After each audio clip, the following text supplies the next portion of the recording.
Okay, hast du? Noch, noch jemand ohne Fahrschein?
Ja, meine Damen und Herren, heute. Ladies and gentlemen, I have the pleasure of having the Finnish Prime Minister Antti Rinne as my guest today. I am delighted to have him here, and I bid a very warm welcome to him. We have already had the opportunity to meet in Brussels during one of the longest European Council meetings ever. So in a way, we have already passed the practical test. The European Council lasted so long that at the end of the day, on the 1st of July, it started on the 1st of July, but it ran into the 2nd of July and had to be continued on the 2nd of July. And we continued something. We were able to use the opportunity to congratulate the Finnish presidency on taking over. And I wish the Finnish government during its presidency every success. The new Prime Minister has to tackle very busy and complex an agenda, having just assumed office. We intend to cooperate very closely with Finland. We want to make sure that Finland can solve as many problems as possible, as early as possible. The more is solved, the less the German presidency has to tackle when it is its turn. Of course, during our discussions today, we also focused on the issue of the medium-term financial framework, the MFF. We know how important it would be to tackle the issue during the Finnish presidency.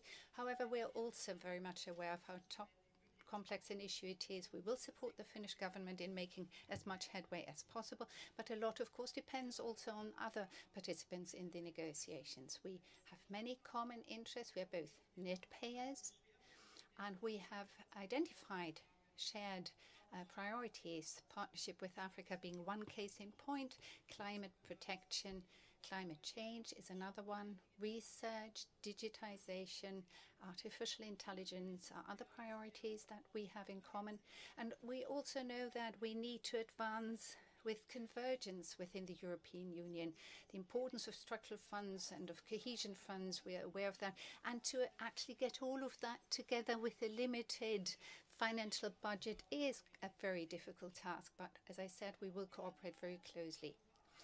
Bilaterally, we agreed that we want to cooperate very closely when it comes to energy policy, transition from fossil fuels to renewable energy. Our economic and environmental ministries will be in touch here and will advance cooperation on those areas. Of course, we also talked about the present situation.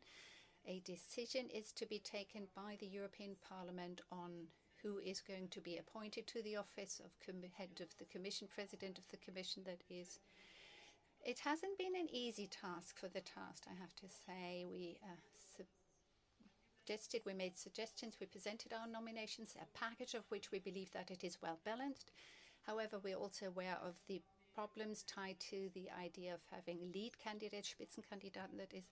So we agreed with Mr. Tusk that we will ask our Council President to get in touch with the President of the Parliament to discuss how we can better get those decisions more closely coordinated and harmonized in future, because we want to see things work out in a way so that the European Council can take its decision.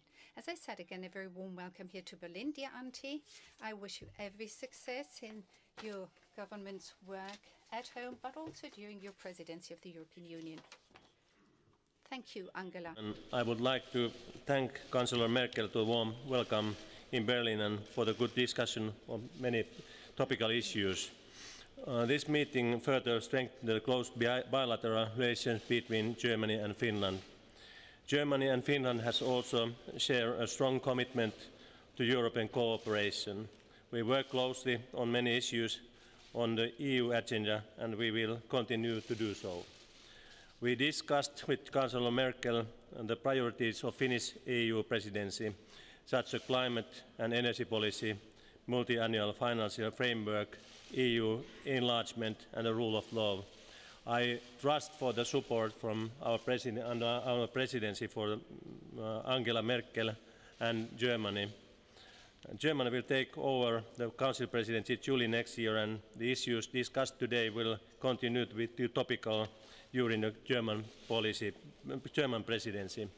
We discussed very much about Africa situation and the development which they need to have there. We need to have a cooperation, a partner cooperation with African Union and European Union and member states in both sides. It is very important to get more infrastructure, better education, fresh fruit and fresh water to the African people. It is also very important for European people that they can develop their own societies in future. That's what we both agreed about, that we need to do together in a European level more than we have done. The European Union is faced with an even more challenging international context with competition and tension among great powers. And Europe must stand firmly behind the rule-based international order, and I wish to thank you, Angela, for her consistent and firm messages in this regard. We see the need to strengthen the EU global role as a climate leader, as an advocate for free trade and defending this order, which has a solid transatlantic foundation also. I will say that these discussions between we two has been very interesting and very fruitful for, at least for me. For me as well. Yeah.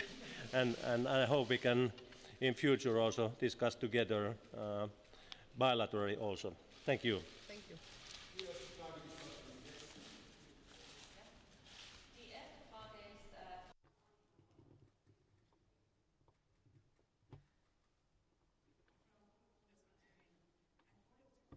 The nomination package decided last week was not geographically balanced. Now when EU member states are deciding their candidate to replace Christine Lagarde in IMF, is it possible that this is taken under consideration and Northern or Eastern European candidates have better chances to be elected? I would also like to ask, because people have been a little bit worried about your health. We have seen your hands shaking. How are you doing today? Thank you. Ja, To begin with the second question, I am fine. As I said some days ago, that I am still, trying to cope with the experience I made during my welcome ceremony for President Zelensky. I am really fine. My health is okay. You need not be concerned about my state of health. As far as our balanced package is concerned, you have to be aware of the fact that we're talking 27 member states of 28. And if you have to just 4 or 5 posts to be filled, you have to take a long-term approach in striving for a balance. Right now, we do have quite a few Italians in responsible positions, President of the ECB, High Representative, and very recently the President of the European Parliament. Those were all Italian nationals, which will then probably mean that in the next few years, this country will be less well provided for in that regard. We have had a Council President, a Polish candidate, and I do understand that the Eastern Europeans say we want to have a vice president, also vice president of the Commission, but of course it will be attended to by the new Commission.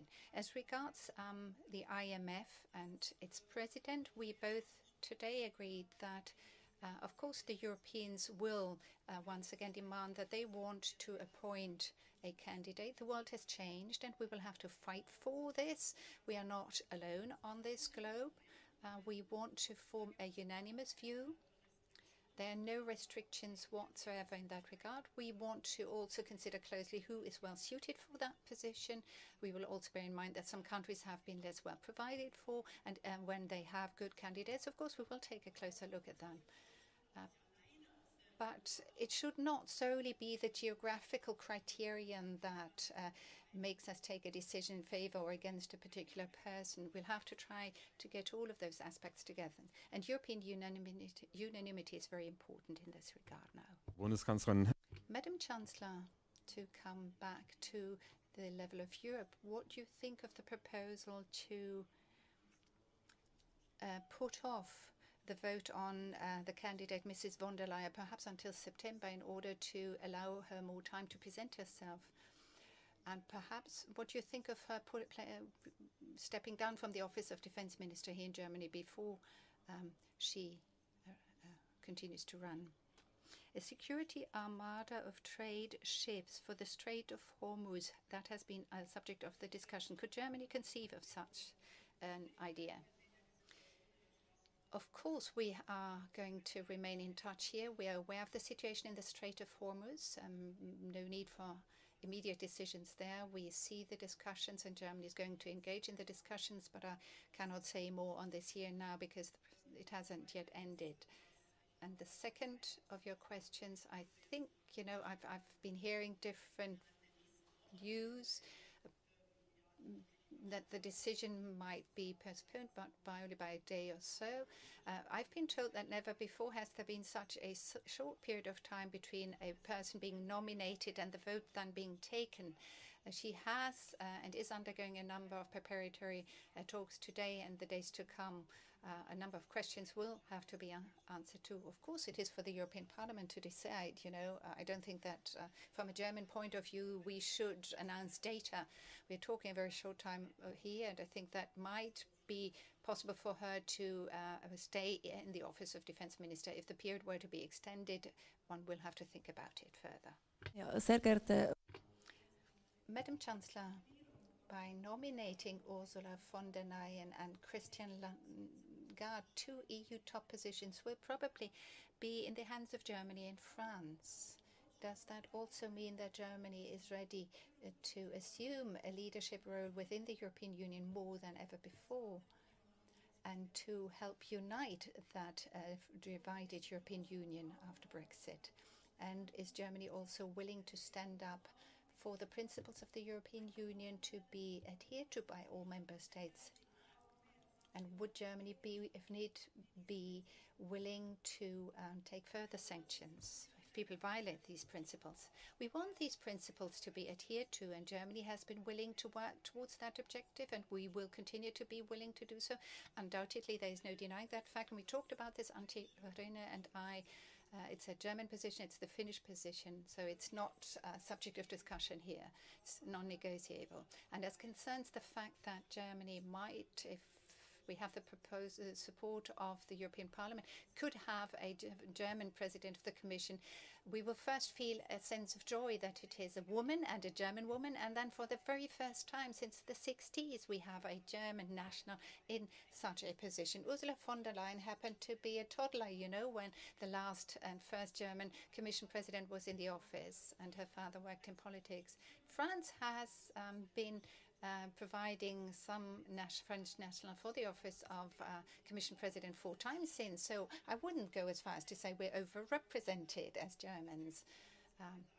And of course we want to participate and do our bit. But as far as the position of the Commission President is concerned, we understand it and we view it as him being the president of all the member states of the European Union, and not necessarily someone who wears a German hat, but that person stands up for Europe as a whole, internally just as much as externally, and I think Ursula von der Leyen is well capable of doing that.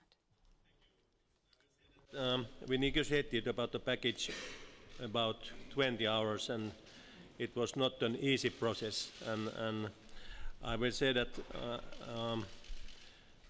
for the Finnish presidency it's very important to get so fast as possible this process till the end, because we need to discuss about the big issues, items, for example, climate change and global warming, the issue of education and issue of security here in Europe, issue of immigration, migration, and so on.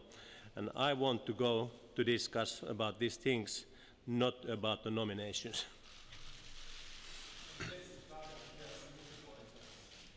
Andreas Rinke von Reuters. Andreas Rinke, Reuters. I would like to address a question to both of you. Prime Minister and Chancellor of Eurozone member states. France has asked for debt relief. Greece has asked for debt relief. Would you be willing to support Greece, as the Prime Minister happens to be from the same political party as you, and your health? You've been shaking for the third time. This is why the international community expresses its concern. Even if you now say you are well, your health is okay, wouldn't that be the time for you, the moment for you to take a more active stance on this? You know,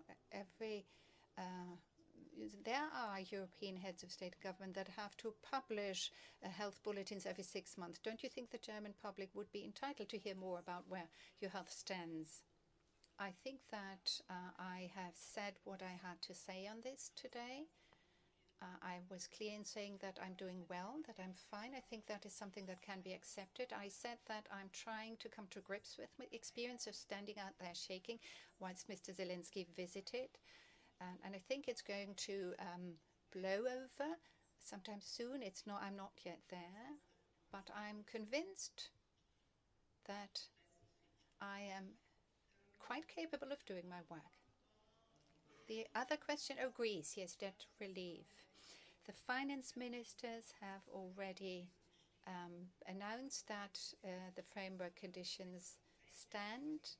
It doesn't really, because you were pointing to that, it doesn't matter whether the person we're talking about happens to be a member of my political party, you know. We will take a look at the actions that the Greek Prime Minister is going to take, what kind of requests he's going to make. I talked to him on the phone.